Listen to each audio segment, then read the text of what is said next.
सरोजनेत्राय कृपायुताय मन्दारमाला परिभूषिताय उदारहासाय सन्मुखाय नमोऽस्तु गोपी जनवल्लभाय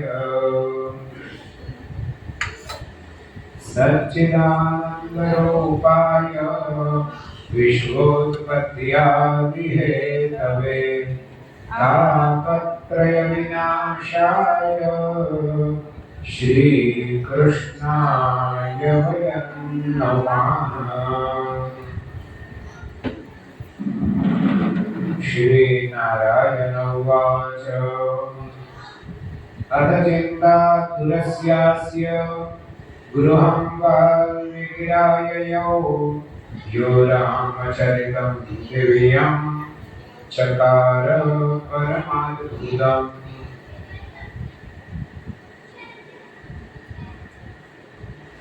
नारायण मुनि नारद जी ने दृढ़धनवा राजानो कथानक कहता કહે છે કે આ રીતે ચિંતાતુર થયેલા દૃઢધનવા રાજાના ઘરે વાલ્મીકી મુનિ આવ્યા કે જે મુનિએ પરમ અદ્ભુત રામચંદ્રજીનું ચરિત્ર રચ્યું છે। દૂરથી મુનિને આવતા જોઈ ભક્તિયુક્ત રાજાએ ઊભા થઈ તરત દંડવત પ્રણામ કર્યા। તે મુનિની પૂજા કરી તેમને ઉત્તમ આસન પર બેસાડ્યા। તેમના બંને ચરણો પોતાના ખોળા પર લઈ દે બેવ હાથે તેમનું પ્રક્ષાલન કરવા લાગ્યા।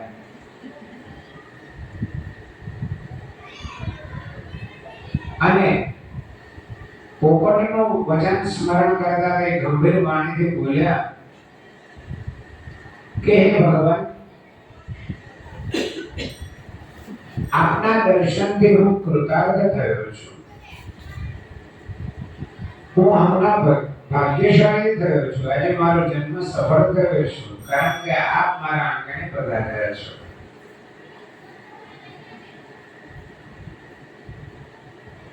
આપના દર્શન થયા તેથી મારું શ્રવણ કરેલું સફળ થયું। જો જગતને પવિત્ર કરનારાઓને પણ પવિત્ર કરનાર મારા મોટા ભાગ્યનો હું શું વર્ણન કરું। આમ વાલ્મીકી મુનિ દૃઢધનવા રાજાના બારણે પધાર્યા એનો ખૂબ આનંદ વ્યક્ત કરે છે। શ્રી નારાયણ બોલ્યા કે ઉપર મુજબ રાજાઓમાં સિંહ સમાન મુનિશ્રેષ્ઠ વાલ્મીકીને કહી રાજા દૃઢધનવા વિરામ પામ્યા। ત્યારે વિનયવાળા તે રાજાને જોઈ પરમ સંતોષ પામેલા વાલ્મીકી મુનિ પણ લોકોને હર્ષ ઉપજાવતા તે રાજાને કહેવા લાગ્યા કે રાજા ધન્ય છે આ સર્વ તમારા વિશે જે કહે છે એ યોગ્ય છે। તમે ચિંતાતુર કેમ લાગો છો? જે મનમાં હોય તે બધું જ મને કહો।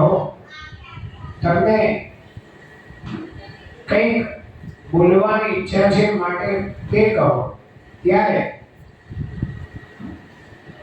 દૃઢધનવા રાજા વાલ્મીકી મુનિને કહેવા લાગ્યા કે આપના ચરણની કૃપાથી મને હંમેશા સુખ છે, પરંતુ મારા હૃદયમાં એક ખૂબ મોટો પ્રશ્ન ઊભો થયો છે।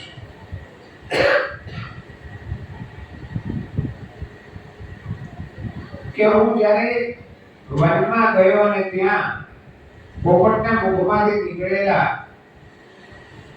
ખૂબ જ ગહન વચન મેં સાંભળ્યા અને એ ગહન વચનમાં રહેલું જે તાત્પર્ય છે, જે સંશય છે, તે આપ દૂર કરો।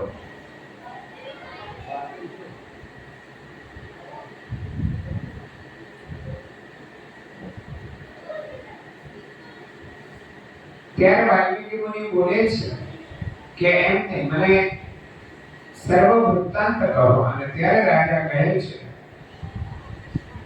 કે હું શિકાર કરવા માટે જંગલમાં ગયો હતો। ભ્રમણ કરતા મેં એક સરોવર જોયું, ત્યાં મેં જળપાન કર્યું શ્રમ દૂર કરવાની ઈચ્છાથી હું એક વૃક્ષની નીચે વિશ્રાંતિ કરવા માટે બેઠો અને ત્યાં મેં તે વટવૃક્ષ પર બેઠેલા મનને પ્રસન્ન કરનાર એક પોપટ જોયો. તે પક્ષી પર મારી દ્રષ્ટિ પડી કે તે સન્મુખ થઈ મને ઉદ્દેશીને એક શ્લોક કહેવા લાગ્યો.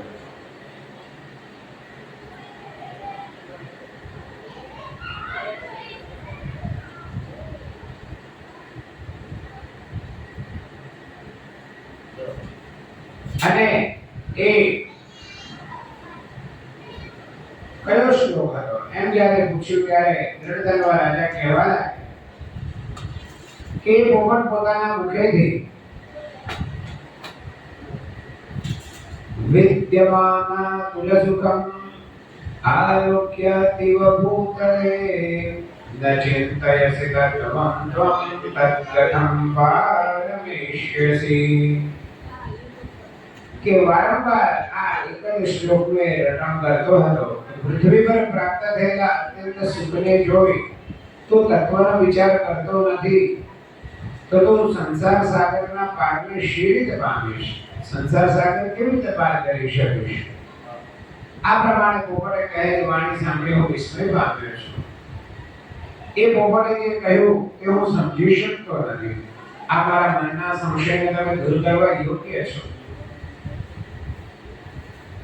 ઉત્તમ રાજ્ય, સુંદર 4 પુત્રો છે, પતિવ્રતા સુંદર સ્ત્રી, હાથી, ઘોડા, રથ, પગવાળી સેના અને અકૂટ સમૃદ્ધિ.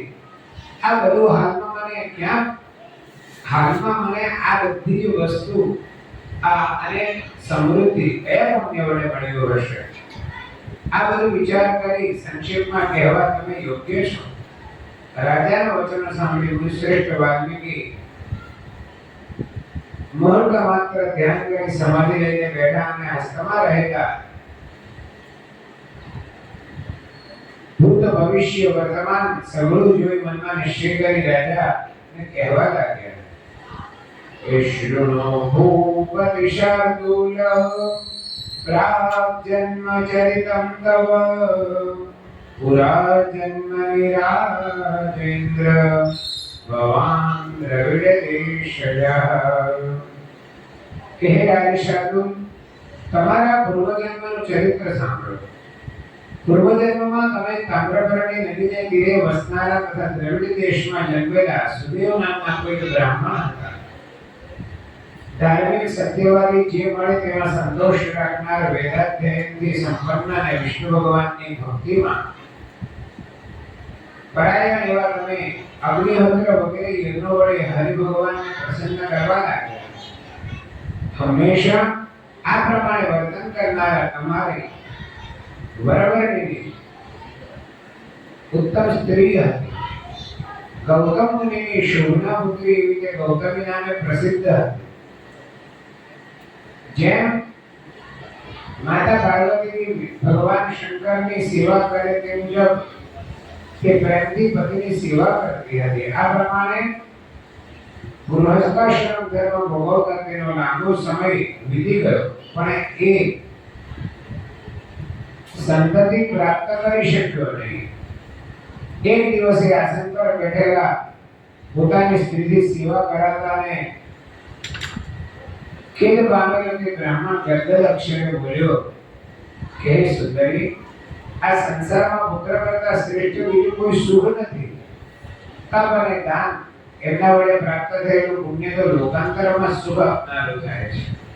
શુદ્ધ વંશમાં જન્મેલી પ્રજા તો આ લોકમાં તથા પરલોકમાં કલ્યાણને માટે જ હોય છે.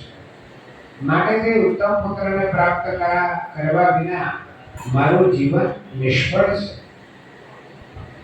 મેં પુત્રને રમાડ્યો નહીં, તેને વેદોનો અર્થ સમજાવ્યો નહીં અને તેને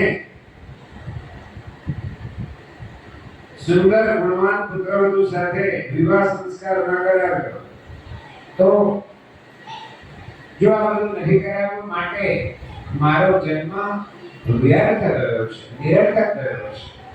હવે તો શીઘ્ર મારું મૃત્યુ થાય તો સારું. મને જીવવું પ્રિય લાગતું નથી. આ પ્રમાણેનું પતિનું વચન સાંભળી ખિન્ન મનવાળી બનેલી પ્રિય વચન બોલવામાં કુશળ અને પતિના પ્રેમમાં તરફોળ થયેલી તે ધીર સુંદરી પતિને આશ્વાસન આપવા માટે બોલવા લાગી કે હે પ્રાણેશ્વર,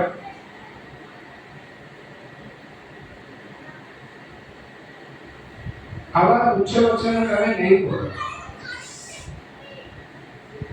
તમારા જેવા પંડિતો અને ભગવાનના ભક્તો કદી પણ મોહ પામતા નથી.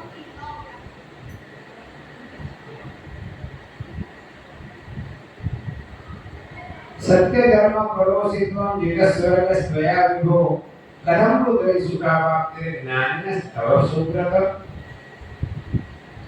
કે સુબ્રત, તમે તો સત્ય ધર્મમાં તત્પર છો, તમે તો સ્વર્ગ પણ જીતી લીધું છે. તમારા જેવા જ્ઞાની પુરુષોને તો પુત્રોથી શી વધારે સુખની પ્રાપ્તિ હોય. પૂર્વે ચિત્રકેતુ રાજા પુત્રના શોકથી પરિતાપ પામ્યા હતા. ત્યારે તેને નારદ મુનિ અને અંગિરા મુનિએ આવીને પુત્રના શોકરૂપી સમુદ્રમાંથી તાર્યો હતો. તે જ રીતે દુષ્ટ પુત્રને લીધે અંગરાજા રાત્રિના સમયે ગૃહમાંથી વનમાં ચાલી ગયા હતા. તે મુજબ હે સ્વામી, તમને પણ પ્રજા દુઃખ આપનારી થશે. તે છતાં જો તમને સત્પુત્રની લાલસા હોય તો તમે સર્વ મનોરથ આપનાર જગન્નાથ હરિનું પ્રસન્નતાપૂર્વક આરાધન કરો. કે જેનું આરાધન કરી પૂર્વે કર્દમ મુનિએ સાંખ્ય શાસ્ત્રના આચાર્ય અને યોગીઓમાં શ્રેષ્ઠ એવા કપિલદેવ નામના પુત્રને પ્રાપ્ત કર્યો હતો. ધર્મપત્ની ગૌતમીનું આ પ્રમાણેનું વચન સાંભળી વિપ્ર શિરોમણી તે સુદેવ બ્રાહ્મણ આ પ્રમાણેનો નિશ્ચય કરી સ્ત્રી સહિત તામ્રપર્ણી નદીના કિનારે તપ કરવાને માટે ગયા.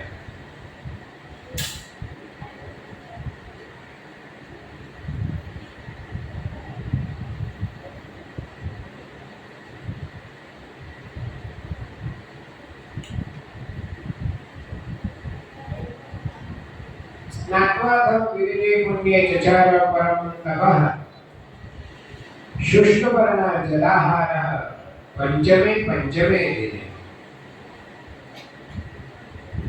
निर्मल जलમાં સ્નાન કરી તેમણે દુષ્કર્મ કરવું શરૂ કર્યું.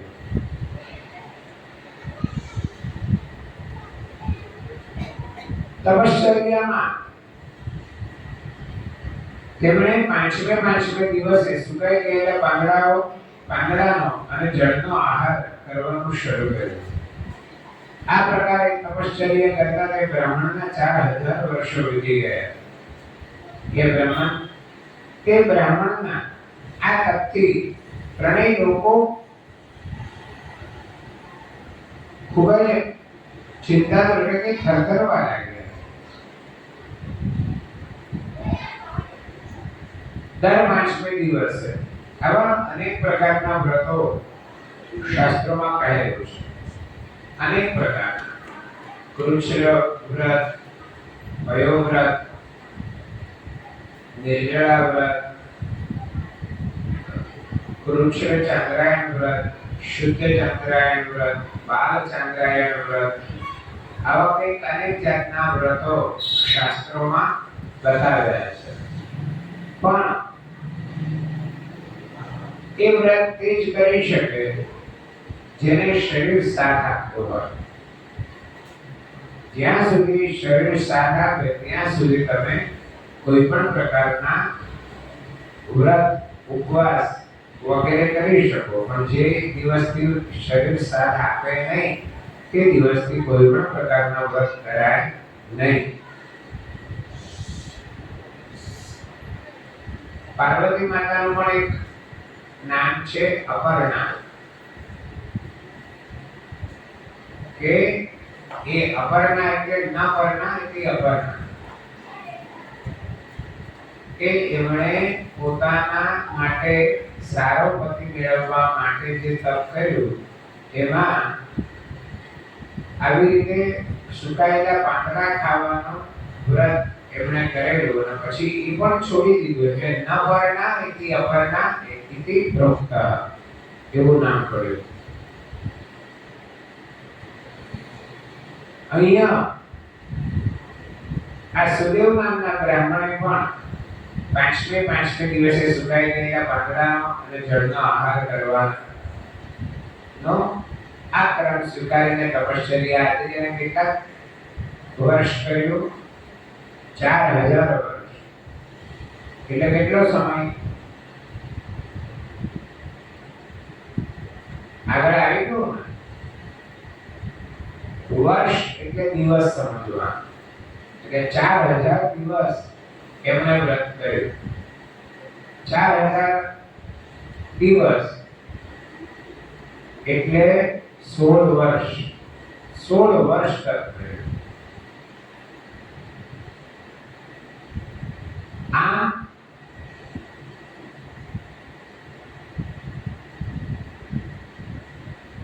આનો સુદેવ નામના બ્રાહ્મણનો આવું તપ જોઈને તેનો અતિ ઉગ્ર તપ જોઈ ભક્તવત્સલ ભગવાન ગરુડ પર સવાર થઈ શીઘ્ર પ્રગટ થયા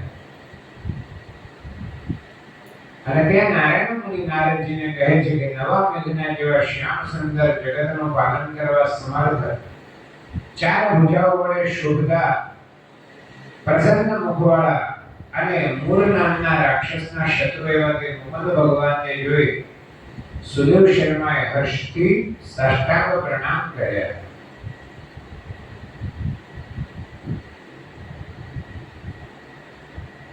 તમ દ્રષ્ટવા નવજલદોપમં મુરારી દૌર્ગંધે જગદવનક્ષમૈશ્ચતુર્ભિઃ संलक्ष्यं मुदितमुखं सुदेव शर्मा साष्टांगं नतिमकरोन् मुदा मुकुन्दम्.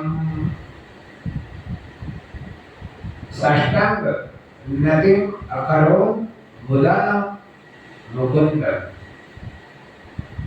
मुदित मुखम આવા અનેક શબ્દો એવા હોય કે નાના સંસ્કૃતમાં એવી ચમત્કૃતિ હોય કે ઓછા શબ્દોમાં સુંદર પ્રકારનું વર્ણન કરી શકાય. આ સંસ્કૃત ભાષાની એક ચમત્કૃતિ છે કે ઓછા શબ્દોમાં જુદા જુદા શબ્દોમાં ખૂબ સરસ રીતે એ ઘણા વિશાળ અર્થને એકદમ ઓછા શબ્દોમાં એ અર્થાનુસંધાન સાથે તમને જણાવી શકે. અને ખૂબ ચમત્કૃતિ હોય દરેક શ્લોકમાં. આવા એક એક અક્ષરના પણ અર્થ થાય. ક, ખ, ગ, ઘ. દરેક અક્ષરના કનો શું અર્થ થાય ખબર છે?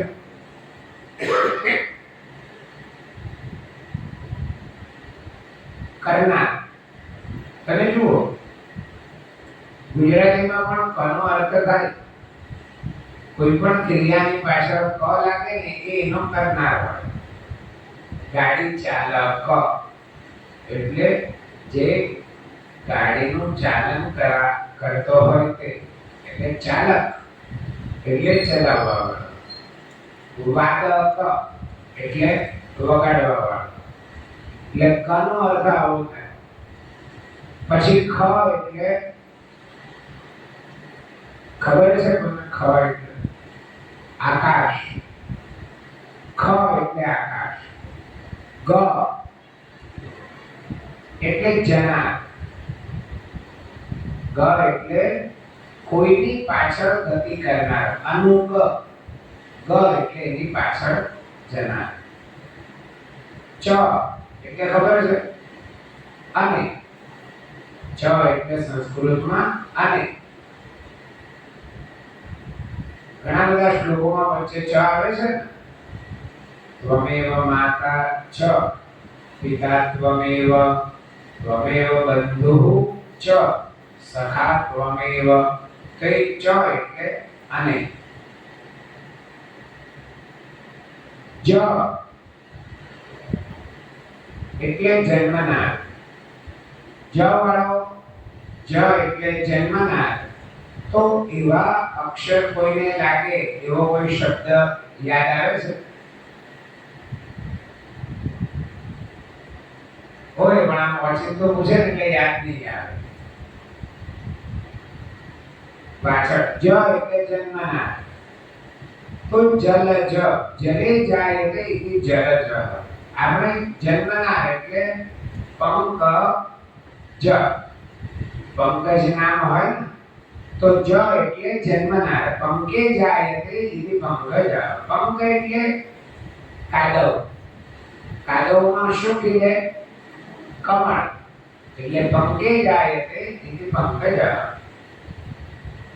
જ આવા અનેક અક્ષરોના જૈન મુનિઓમાં એક કોઈ પ્રકાંડ પંડિત હશે, તેમણે એકાક્ષરી કોશ બનાવ્યો છે. એકાક્ષરી કોશ સંસ્કૃતમાં બહુરત્ના વસુંધરા. આવા અનેક અક્ષરોના અર્થ અહીં છે. નવ જલો જલદ, દ એટલે આપનાર,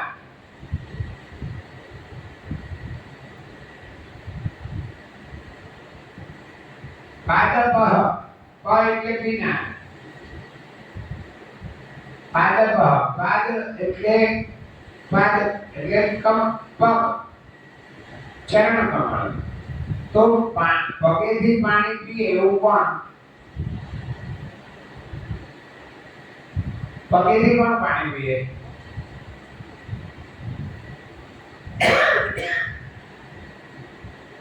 તમે જાણો પણ તમને એવો ખ્યાલ નહીં આવે. વૃક્ષ, ઝાડ હોય ને, ઝાડ એ પગેથી પાણી પીએ એટલે એને પાદપ કહેવાય. એ પગેથી પાણી પીએ. અને જલો જલદ એટલે આપણે જેને ગુજરાતીમાં જલદ એટલે એકદમ જ્વલંતશીલ હોય એને બહુ જલદ છે. પણ જલદ એટલે પાણી આપનાર. તો પાણી આપનાર કોણ? વાદળા, એટલે વાદળને જલદ કહેવાય. અને પંક એટલે કમળને જલજ કહેવાય. એ પાણીમાં ઉગે તળાવમાં એટલે એને જલજ કહેવાય, પણ વાદળને જલદ કહેવાય, પાણી આપનાર. તો આવી સંસ્કૃતની બધી નાની નાની ખૂબ જ ચમત્કૃતિઓ છે. એવી રીતે અહીંયા બતાવી છે નવ જલદોપમ મુરારી, કે નવા મેઘના જેવા શ્યામ સુંદર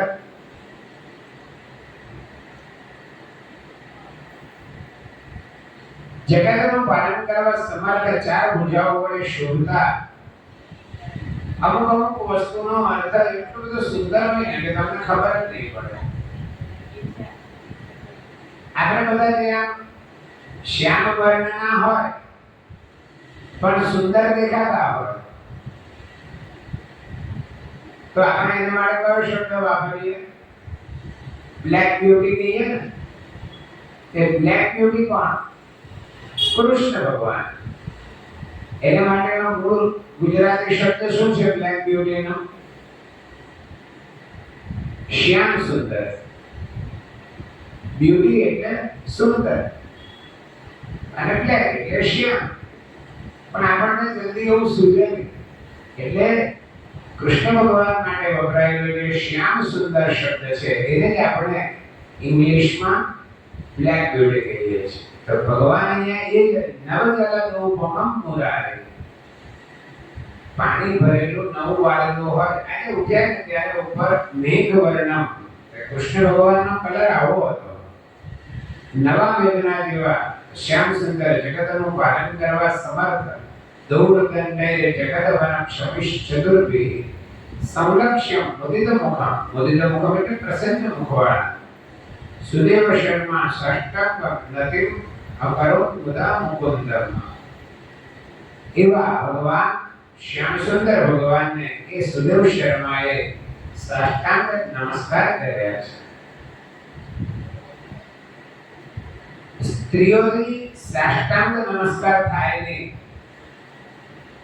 તમે ક્યાંક બહુ ભાવ વિભોર થઈને લાંબા થઈને પગે લાગો જાઓ ને તો લાગતા નહીં. શાસ્ત્રમાં સખત નિષેધ છે એનો. સ્ત્રીઓએ સાષ્ટાંગ લાંબા થઈને કોઈને પગે લગાય નહીં. કેમ એવું નહીં પૂછતા. દરેક એના અર્થ છે દરેક વસ્તુની એક ગરિમા હોય. એ બધું કહેવાય એવું નહીં હોય, પણ કહેવાનું તાત્પર્ય એવું છે કે અહીંયા સાષ્ટાંગ શબ્દ આવ્યો ને એ બહેનો વધારે છે. એટલે કીધું તમારાથી બહેનોએ કોઈને પણ ભગવાનને પણ સાષ્ટાંગ નમસ્કાર કરવાનો શાસ્ત્રમાં નિષેધ બતાવ્યો છે. એટલે તેમણે સાષ્ટાંગ નમસ્કાર કરવા નહીં.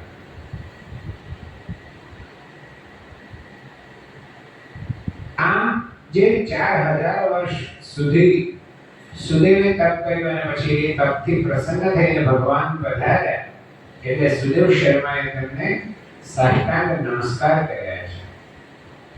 અને ભગવાન એમના તપથી પ્રસન્ન થઈને કહે છે કે તતઃ દૃષ્ટાવતમ દેવમ શ્રી કૃષ્ણમ ભક્તવત્સલમ બદ્ધાંજલિ પુટો ભૂત્વા સુદેવા ગદગદાક્ષરમ નમસ્તે દેવદેવેશ ત્રૈલોક્યાભયદ પ્રભો સર્વેશ્વર નમસ્તે સ્તુત્વામહં શરણં ગતઃ.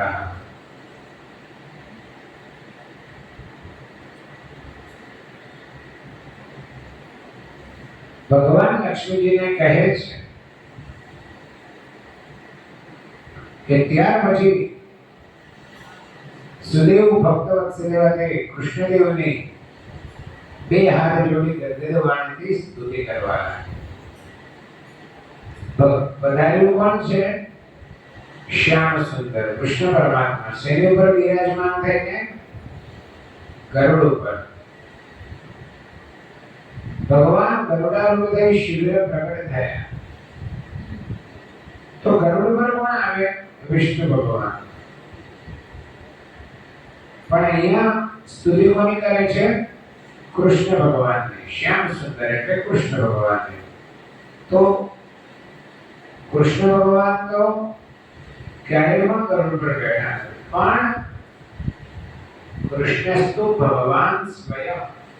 શ્રીમદ ભાગવતમાં એમ કહ્યું છે કે કૃષ્ણસ્તુ ભગવાન સ્વયં. બાકી કોઈ ગ્રંથોમાં કૃષ્ણ સિવાય બીજા કોઈ ભગવાન માટે એટલે બીજા કોઈ પણ અવતાર માટે ભગવાન શબ્દ વપરાયો નથી. છે ખરા, પણ કૃષ્ણસ્તુ ભગવાન સ્વયં એમ કહ્યું. પણ રામસ્તુ ભગવાન સ્વયં કે વરાહસ્તુ ભગવાન સ્વયં આવું નથી કીધું. પણ કૃષ્ણ એટલે કેમ એવું?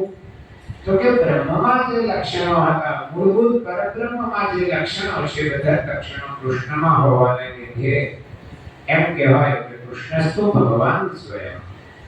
તો એવા કૃષ્ણ ભગવાનની એ સુદેવ નામના બ્રાહ્મણ સ્તુતિ કરવા લાગ્યા. અને ત્યાર પછી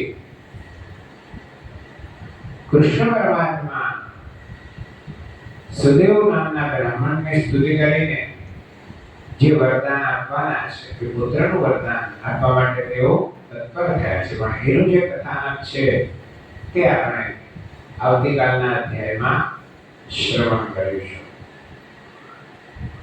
તમ દ્રષ્ટવા નવજલદોપમં મુરારિં દુર્દંડર્જગદવનક્ષમૈશ્ચતુર્ભિઃ સંલક્ષ્યં મુદિતમુખં સુદેવ શર્મા સાષ્ટાંગં નતિમકરોન્મુદા મુકુંદં. જય શ્રી પુરાણ સંહિતાયાં પુરુષોત્તમ મહાત્મ્ય ગરુડધન્વોપાખ્યાને સુદેવ મુકુંદ સમાગમો નામ દ્વાવિંશઃ. શ્રી કૃષ્ણાર્પણમસ્તુ. વસુદેવસુતં દેવં કંસચાણૂરમર્દનં દેવકી પરમાનંદં કૃષ્ણં વંદે જગદ્ગુરું. આપદામપહર્તારં દાતારં સર્વસંપદાં લોકાભિરામં श्रीरामं भूयो भूयो नमाम्यहम्। श्री गोवर्धन नाथ की जय।